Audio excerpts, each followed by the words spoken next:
Apalagi fenomena berikutnya? Fenomena berikutnya yang melemahkan Raja Jawa adalah perilaku putra dan menantunya.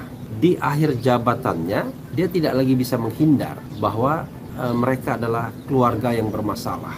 Dimulai dari fenomena Kaisang, fenomena Gibran, dan fenomena Bobi Nasution.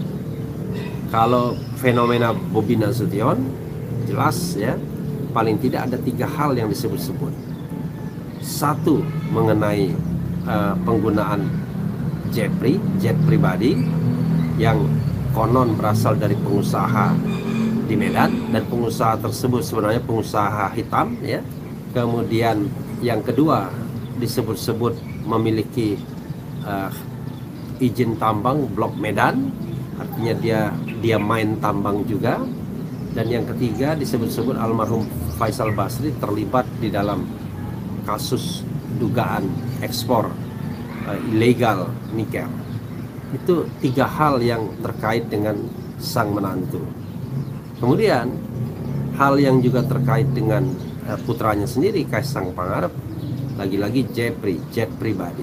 Dan jet pribadi ini bukan hanya sekali, bukan hanya perjalanan dari Indonesia ke Amerika Serikat, tapi foto yang beredar itu bukan kondisi ketika hamil Erina Gudononya, tetapi entah kapan. Kalau menurut Roy Suryo, ketika mendarat fotonya atau videonya viral itu bukan ketika Erina hamil, tetapi itu setahun sebelumnya. Diperkirakan pada November 2023 kalau tidak salah ya. Pada waktu itu Erina Gudono belum hamil. Nah, itu menunjukkan lagi bahwa ini satu kelemahan yang dieksploitasi dan kemudian membuat Raja Jawa makin lemah. Bagaimana Gibran Rakabuming Raka? Gibran lebih gawat lagi ya. Dia selain soal laten ijazahnya yang tidak jelas ya, tidak terklarifikasi dengan baik apakah dia benar-benar memenuhi syarat atau tidak.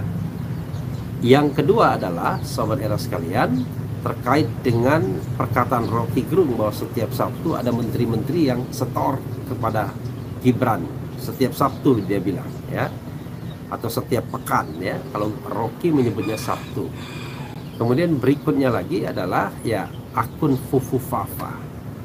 Akun Fufu Fafa ini bahaya sekali karena isinya nggak karu-karuan ya, ngomong jorok kemudian menghina dan lain sebagainya, dan itu terkonfirmasi sebagai akun milik Gibran Rakabuming Raka, baik melalui percakapan dengan Andi Arief maupun penelusuran ahli telematika Roy Suryo plus juga ahli IT Ainun Najib. Mereka mengkonfirmasi bahwa akun Fufu Fafa ini adalah akun milik Gibran, dan memang ada upaya untuk menghapus pesan-pesan yang sudah di chat-chat yang sudah dikeluarkan. Jadi sekarang tinggal ada 2100 yang sudah yang sudah dihapus.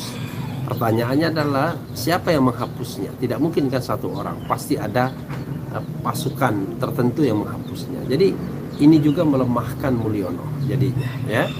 Dukungan terhadap Mulyono yang katanya tingkat kepuasannya 80% itu makin terlihat bahwa sepertinya itu sesuatu yang katakanlah dimainkan, direkayasa, atau surveinya kemudian ditwist sedemikian rupa sehingga didapatkan hasil demikian. Tetapi kalau kita lihat di lapangan rasanya tidak sesuai ya. Berikutnya lagi sobat era sekalian ya, yang menunjukkan surutnya kekuasaan Raja Jawa tadi keempat ya. Jadi keempat ini adalah perilaku putra dan menantunya.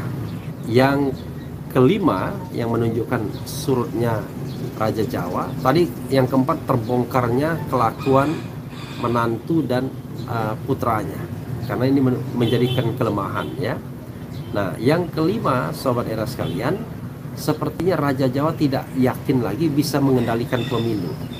Kalau dia yakin mengendalikan pemilu ya, maka dia akan tetap memaksakan Kaisang untuk menjadi calon. Tetapi pertama, dia tidak bisa lagi mengendalikan MK, dan ketika dia berusaha mengendalikannya melalui DPR, yaitu perubahan undang-undang, ya, dan rancangan undang-undangnya sudah disetujui di tingkat Paleg, ternyata sobat era sekalian, dia diintervensi dan dia tidak bisa memaksakan diri. Artinya tidak ada lagi keyakinan, tidak ada lagi kekuatan untuk dia menentukan bahwa keluarganya pasti menang di dalam pilkada. Karena kalau dia punya kekuatan, Raja Jawa ini pasti dia akan memaksakan pasangan Ridwan Kamil Kaisang Pangarep. Tetapi dia gagal mempertahankan basis hukum terhadap Kaisang Pangarep sehingga tidak bisa menjadi wakil gubernur. Padahal skenario kemarin yang dibaca orang adalah Ridwan Kamil Kaisang dicalonkan oleh Kim Plus, kemudian Kim Plus ini ngambil semua partai politik, tentunya tidak ada calon lain kecuali calon independen, maka Kaisang menjadi wakil gubernur. Dan di tengah jalan bisa jadi kemudian Ridwan Kamil dijadikan menteri, ya mungkin menteri PUPR atau apapun, lalu Kaisang sendiri akhirnya menjadi gubernur. Tetapi yang seperti itu tidak terjadi, ya. Maka ini juga menunjukkan surutnya kekuasaan Raja Jawa, bahwa Raja Jawa tidak lagi bisa menentukan siapa yang ingin menjadi gubernur atau menjadi wakil gubernur. Karena memang Raja Jawa crossing kekuasaannya. Pencalonan memang ketika dia menjadi presiden